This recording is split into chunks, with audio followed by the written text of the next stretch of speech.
여러분, 건강은 진짜 내 맘대로 되는 걸까요? 열심히 운동하고 좋은 거 먹으면 당연히 건강해지겠지라고 생각하시죠? 근데 오늘은요, 그 생각에 한번 제대로 태클을 걸어보려고 합니다. 우리가 왜 아픈지, 그 뒤에 숨어 있는 어마어마한 사회적인 힘에 대해서 오늘 한번 제대로 파헤쳐 보겠습니다. 자, 바로 질문 하나 던져볼게요. 사장님이랑 인턴 둘 중에 누가 더 오래 살까요? 어떠세요? 보통은 당연히 온갖 책임 다 짊어진 사장님이 스트레스가 어마어마할 테니까 수명이 더 짧지 않을까? 이렇게 생각하기 쉽죠? 과연 그럴까요? 그 충격적인 정답은 잠시 후에 공개하겠습니다. 우리 진짜 귀에 딱지가 않도록 듣는 얘기 있잖아요. 건강하려면 이거 먹어라, 저거 먹지 마라, 운동해라, 스트레스 받지 마라, 이런 거요. 꼭 건강이 내 의지력 테스트라도 되는 것처럼 말이죠. 근데요, 정말 그게 다일까요? 진짜로? 자, 그럼 첫 번째 이야기부터 시작해 볼게요. 건강은 개인의 선택이다. 우리 모두가 너무나 당연하게 믿고 있는 이 생각, 이 신화부터 한번 깨부숴 보겠습니다. 아침 방송 틀면 항상 나오잖아요. 이건 드시고 저건 피하세요. 운동 꼭 하세요. 이런 조언들. 이게 계속 반복되다 보면 어느 순간 우리는 건강한 건 뭔가 올바른 일, 착한 일이고 아픈 건 마치 잘못된 일처럼 생각하게 돼요. 이게 바로 건강의 도덕화라는 건데요. 그러니까 아픈 사람을 보면 아이고 저 사람 자기 관리 진짜 안 하네. 의지가 약하구만. 이렇게 쉽게 손가락질하게 만드는 거죠. 근데 말이죠. 이렇게 모든 걸 내 탓으로 돌려버리면 정작 우리가 봐야 할 훨씬 더 큰 그림을 놓치게 됩니다.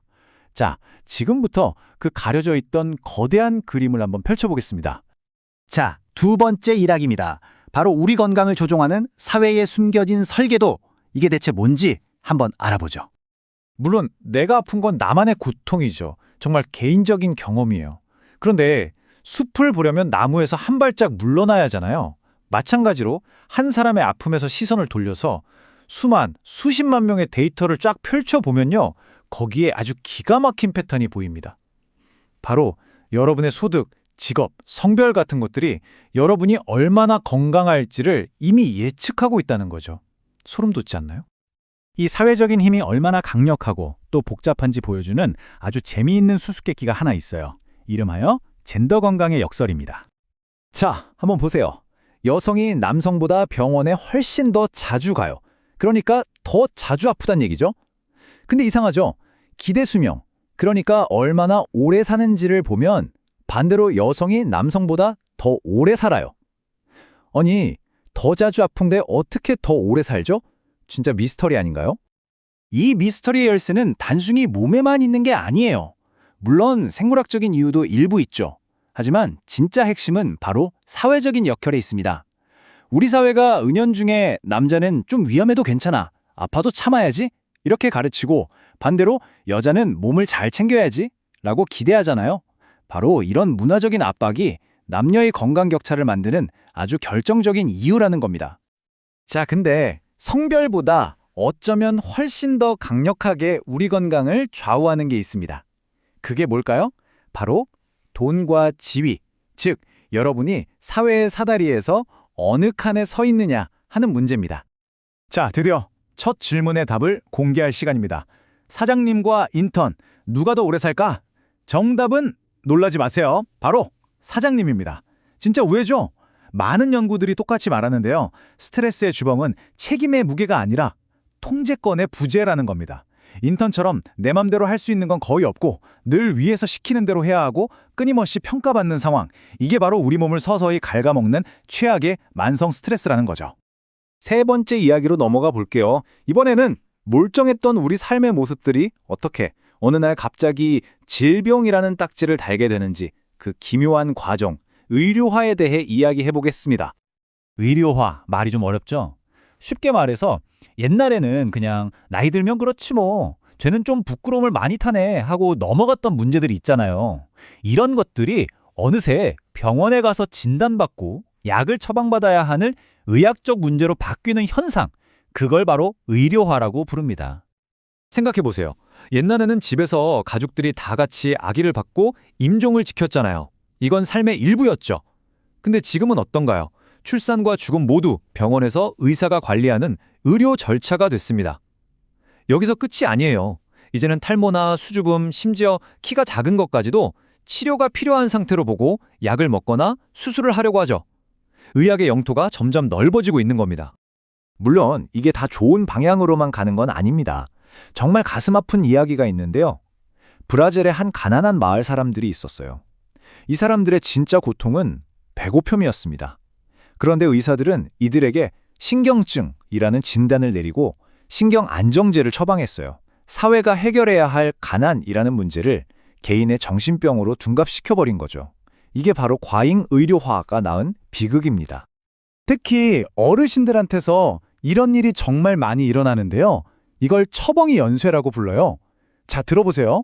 혈압 때문에 약을 먹기 시작했는데 그 약 부작용으로 어지러워요. 그럼 의사 선생님이 어지럼증 약을 또 주시겠죠. 근데 그 약을 먹으니까 이번에 변비가 생겨요. 그럼 또 변비약을 먹고 이런 식으로 꼬리에 꼬리를 물고 약이 계속 늘어나는 겁니다. 병을 고치려고 먹는 약이 도리어 새로운 병을 만들어내는 거죠. 정말 황당하고 씁쓸한 일이죠.